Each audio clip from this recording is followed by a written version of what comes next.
రాష్ట్రంలో పెద్ద ఎత్తునటువంటి జరుగుతున్నటువంటి చర్చ ఏదైతే ఉందైతే ఆ బీసీల 42% రిజర్వేషన్ కావాలని చెప్పి బీసీలు అందరూ కూడా ఐక్యంగా పోరాడుతూ ఉన్నారు. అయితే ఈరోజు 18వ తారీఖున హైదరాబాద్లో వచ్చు తెలంగాణ మొత్తం కూడా తెలంగాణ బంద్ పిలుపునిచ్చారు. అయితే హైదరాబాద్లో పలు చోట్ల అలాగే జిల్లాలో కొన్ని జిల్లాలలో కూడా ధర్నాకి వీళ్ళు దిగారన్నమాట. రాష్ట్ర బంద్ పిలిపించిన తర్వాత ఇప్పుడు చూసుకున్నట్టయితే ప్రస్తుతం మనం ఆ జేబీఎస్ బస్ స్టాండ్ దగ్గర ఉన్నాం. అయితే ఇక్కడికి వచ్చేటువంటి ప్రజలు ఎవరైతే ఉన్నారో వాళ్ళు రవాణా సౌకర్యం కూడా అసలు లేదు. మొత్తానికి బస్సులు అన్నీ కూడా డిపోకి అంకితం అయిపోయినాయి. సో దానివల్ల ప్రజలు ఎవరైతే వస్తున్నారో వాళ్ళందరూ కూడా చాలా ఇబ్బందులకు గురవుతా ఉన్నారు. వాళ్ళు ఈ పండుగకి దీపావళి ఏదైతే ఉందో ఈ దీపావళికి ఇంటికి వెళ్దామని చెప్పి ఈ బస్ స్టాండ్కి వచ్చిన వేళలో బస్సులన్నీ డిపోకి అంకితం అయినప్పుడు ఈ ప్రజలందరూ కూడా చాలా ఇబ్బంది పడుతూ ఉన్నారనమాట. సో ఈ దీపావళి వాళ్ళు జరుపుకుందామని చెప్పి ఈ జిల్లాలందరికీ కూడా వాళ్ళు వాళ్ళ స్వగృహానికి చేరుకుందామనే సమయంలో బస్సులు ఒకటి కూడా లేక తెలంగాణ బంద్ని ఇచ్చారని చెప్పి వాళ్ళకు ఈ బస్ స్టాండ్కి వచ్చిన తర్వాత తెలిసిందనమాట. ఇంతకు ముందు ఎవరైతే ఉన్నారో వాళ్ళకి యాక్చువల్లీ ఇక్కడ వచ్చిన చాలా మంది కూడా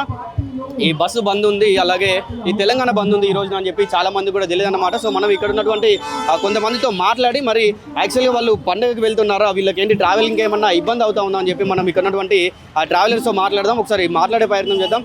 సో నమస్తే అన్న, ఎక్కడికి వెళ్తా ఉన్నారన్న మీరు?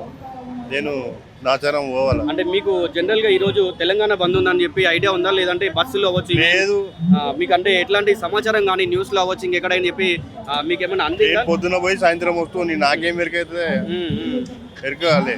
మరి ఎట్లా మీరు ఇప్పుడు ఈ ట్రావెలింగ్ అన్ని వెళ్ళిపోతున్నా, ఇంటికి వెళ్ళిపోదాం అనుకుంటున్నా. ఇక టీవీని కట్టుకొని వచ్చిన బ్యాగ్ తీసుకొని వచ్చి ఇది పరిస్థితి. ఇంటికి వెళ్ళిపోతున్నా, ఇప్పుడు రిటర్న్ ఇంటికి వెళ్ళిపోతున్నా. మళ్ళీ ఇప్పుడు 100 రూపాయలు పెట్టి పోవాలంటే అతను కాదు. అంటే ఇప్పుడు జనరల్ మీరు జాబ్కి వెళ్తున్నారా లేదంటే ఎక్కడికి వెళ్తా ఉన్నారు? షాప్కి వెళ్ళాలా, కానీ మధ్యలో అయిపోయింది. ఏం చేస్తాం కానీ ఉంటారు ఇక్కడే ఉంటారా? లోపల.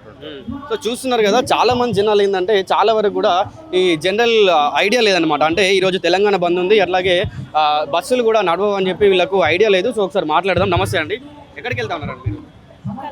హైదరాబాద్ లోకలా కరీంనగర్కి వెళ్తున్నారా? సో బస్సులు ఈరోజు బంద్ ఉన్నాయని చెప్పి మీకు ఏమైనా ఐడియా ఉందా, లేదంటే ఎట్లా పండుగ కోసం వెళ్తున్నారా? లేదు, పర్సనల్ పని మీద. అవునా, మరి బస్సులు బంద్ ఉన్నాయి కదా, ఇట్లా ఇబ్బంది ఏమన్నా అవుతుందా మీకు ఈరోజు? చాలా ఇబ్బంది అవుతుంది. అంటే మీకు తెలుసా మరి బస్ బంద్ ఉందని, లేదంటే ఎట్లా? అంటే తెలుసు. ఓకే, మరి ఇలా ఇప్పుడు మీకు వెళ్ళడం అవ్వచ్చు, ఇప్పుడు మళ్ళీ ఇంటికి వెళ్తారా లేదంటే ఇక్కడ లోకల్ రూమ్కి వెళ్ళిపోతారా? లేదు, ఇంటికి వెళ్తాం.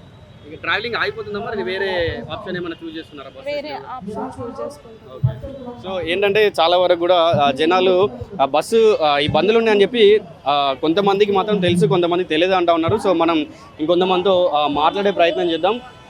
సో ఏంటంటే ఇక్కడ చూసుకున్నట్టయితే ఒకసారి మీరు ట్రాఫిక్ కూడా ఏంటంటే ఈ ప్రస్తుతం జేబీఎస్ దగ్గర ఒకసారి ట్రాఫిక్ చూసుకోవచ్చు. చాలా దూరం వరకు కూడా దాదాపుగా ఒక 1/2 కిలోమీటర్ ఇటు సైడ్, ఒక 1 కిలోమీటర్ దూరంగా కూడా ట్రాఫిక్ అంతా ఆగిపోయింది. అలాగే ఇక్కడ ఈటల రాజేందర్ ఈ బంద్లో పాల్గొని బంద్ని ఇక్కడ పాల్గొని విజయవంతం చేసే ప్రయత్నం చేస్తూ ఉన్నారు. మొత్తంగా కూడా ఈ బీసీ రిజర్వేషన్ల కోసమే ఇదంతా కూడా బీసీలు అందరూ పోరాడుతూ ఉన్నారన్నమాట. మేము ఎంతమంది ఉన్నామో మాకు అంత పర్సంటేజ్ ఏదైతే ఉందో 42% రిజర్వేషన్ కావాలని చెప్తా ఉన్నారు. అట్లాగే చూసుకున్నట్టయితే బీసీలు అందరూ కూడా ఐక్యమై మేము పోరాడుతూ ఉన్నాం, మా రిజర్వేషన్ మాకు ఇవ్వాలని చెప్పి వీళ్ళు చెప్తా ఉన్నారు. మీరు ఒకసారి ఇక్కడ దృశ్యాల్లో చూసుకున్నట్టయితే చాలా వరకు కూడా దాదాపుగా వందల సంఖ్యలో జనాలందరూ కూడా పాల్గొని వీళ్ళు నిరసన తెలుపుతా ఉన్నారు అనమాట. అయితే వీళ్ళు ప్లక్కర్స్ తోటి కూడా చెప్తా ఉన్నారు, బీసీ మేలుకో అలాగే రాజ్యాన్ని ఏలుకో అని చెప్తా ఉన్నారు. మేమెంతో మాకు అంత రిజర్వేషన్ ఇవ్వాలని కూడా అంటా ఉన్నారు. ప్రతి వర్గానికి న్యాయం జరిగినప్పుడు మాకు మాత్రం ఎందుకు అన్యాయం జరగాలని చెప్పి బీసీలందరూ కూడా ప్రశ్నిస్తూ ఉన్నారు.